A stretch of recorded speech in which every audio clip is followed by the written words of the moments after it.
Halo Tribuners, berikut berita terpopuler di Jambi hari ini. Berita pertama, setelah menjalani beberapa kali sidang, akhirnya Pengadilan Negeri Muaro Bungo membacakan putusan perkara pengerusakan mobil PT KBPC.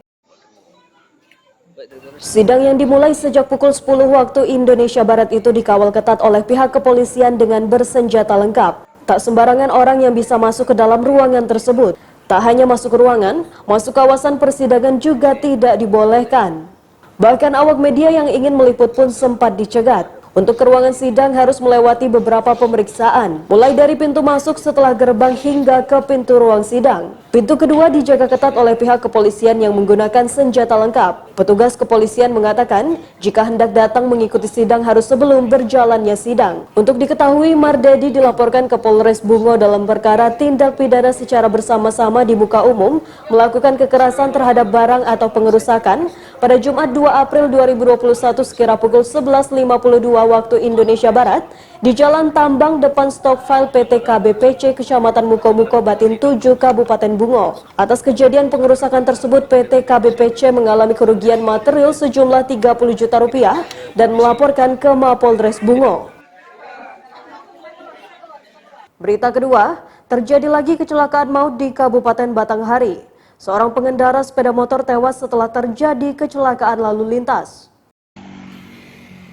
Kecelakaan tersebut dikatakan Ibda Erwin AJ Simatupang Kanit Penegakan Hukum Satlantas Polres Batanghari pada Jumat 4 Februari 2022 saat dihubungi tribunjambi.com. Ibda Erwin mengatakan kecelakaan maut tersebut terjadi di Jalan Lintas Muara Bulian, Muara Tembesi, Kelurahan Sri Dadi RT 01 Kecamatan Muara Bulian, Kabupaten Batanghari, sekitar pukul 5:10 waktu Indonesia Barat. Peristiwa kecelakaan tersebut melibatkan kendaraan sepeda motor Honda Revo Fit BH 4282 VF dengan truk Fuso Hino BH 9912 MJ. Akibat kecelakaan itu, Udin asal Kecamatan Muara Tembesi yang mengendarai sepeda motor meninggal dunia di TKP dan pengemudi truk melarikan diri setelah terjadi kecelakaan. Ibda Erwin menjelaskan kronologi kejadian tersebut.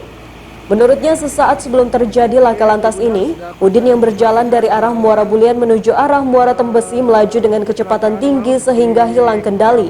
Akibatnya kedua kendaraan mengalami kerusakan. Ironisnya pengemudi truk Fuso melarikan diri setelah kecelakaan lalu lintas dan pengendara Honda Revo Fit meninggal dunia. Berita ketiga, tim penyidik di Tres Narkoba Polda Jambi akhirnya ungkap hasil gelar perkara terkait kasus narkoba yang melibatkan JN, suami seorang anggota DPRD Batanghari, pada Senin 31 Januari malam lalu. Gelar perkara itu dilakukan di kediaman pribadinya di RT 15 RW 05 Kelurahan Sri Dadi, Kecamatan Muara Bulian, Kabupaten Batanghari. JN diamankan karena diduga terlibat dalam penyalahgunaan narkotika beberapa waktu yang lalu. Hasilnya, JN akan direhabilitasi karena kasusnya belum bisa dinaikkan ke tahap penyidikan. Sementara untuk tempat rehabilitasi bagi JN sendiri, nantinya akan diajukan dulu ke BNNP Jambi. Diketahui sebelumnya tim Opsnal Subdit 1 di Tres Narkoba Polda Jambi mengamankan JN yang merupakan suami dari anggota DPRD Batanghari. Di Tres Narkoba Polda Jambi, Kombes Pol Thomas Panji Susbandaru mengatakan Junaidi ditangkap setelah pihaknya mendapatkan informasi tentang adanya aktivitas penjualan narkotika di wilayah Batanghari. Dari hasil penyelidikan, dugaan polisi mengarah ke JN. Tak mau membuang waktu, tim kemudian melakukan pengecekan dan menangkap Junaidi di rumahnya. Saat akan ditangkap, Junaidi sempat menelan 2 paket sabu untuk mengelabui polisi. Ia pun langsung dibawa ke RSUD Muara Bulian dan kemudian dirujuk ke RS Bayangkara Polda Jambi. Karena menurut dokter tidak perlu dirawat, ia pun dibawa ke Mapolda Jambi untuk menjalani pemeriksaan lebih lanjut. Berita keempat, aksi pencurian 2 ekor kucing di Jalan Raden Wijaya RT 20 Kelurahan Palima Kota Baru pada Rabu 2 Februari 2022 pukul 16 waktu Indonesia Barat terekam CCTV. Dalam rekaman CCTV, 2 pelaku dengan mengendarai sepeda motor datang ke rumah korban yang diketahui bernama Ranti yang juga merupakan mahasiswa di Jambi. Saat tiba di lokasi, 1 pelaku turun dari sepeda motor kemudian langsung masuk ke garasi rumah korban. Tidak tanggung-tanggung, pelaku langsung membawa kabur 2 ekor kucing beserta dengan kandangnya sekaligus. Ranti menjelaskan saat itu dirinya pergi keluar rumah dan meminta tolong tetangganya untuk memberi makan. Ia kemudian melihat CCTV SD yang berada di depan rumahnya hingga diketahui 2 pelaku telah membawa kabur kucingnya. Meski bukan berasal dari kucing ras, Ranti mengaku terpukul dan kesal melihat aksi pelaku. Ia juga berharap agar ada efek jera bagi pelaku pencurian serupa. Atas kejadian tersebut, Ranti mengaku telah melapor ke pihak kepolisian. Sementara itu, Suryati, ibu dari Ranti, mengaku resah dengan aksi tersebut. Suryati berharap bahwa para pelaku dapat mengembalikan kucing milik anaknya tersebut. Walaupun kucing itu bukan jenis kucing mahal, namun sudah dirawat anaknya sedari kecil. Berita kelima, bangunan megah Gedung Mahligai 9 Bank Jambi yang diresmikan pada Jumat 4 Februari 2022 tidak hanya diperuntukkan bagi aktivitas perbankan, tetapi juga bagi masyarakat umum.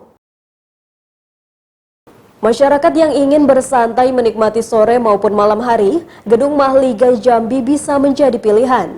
Direktur Utama Bank Jambi Yunsak El Halkon mengatakan, Gedung Mahligai 9 Bank Jambi terdiri dari 12 lantai dan beberapa lantai bisa digunakan untuk publik, yaitu lantai 1, 4, 6, dan 12.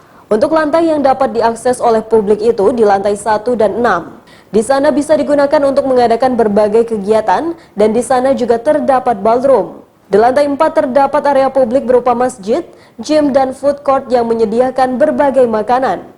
Bagi pengunjung yang ingin lebih bersantai, bisa mengunjungi lantai 12 di mana di sana bisa menikmati suasana kota Jambi dari rooftop.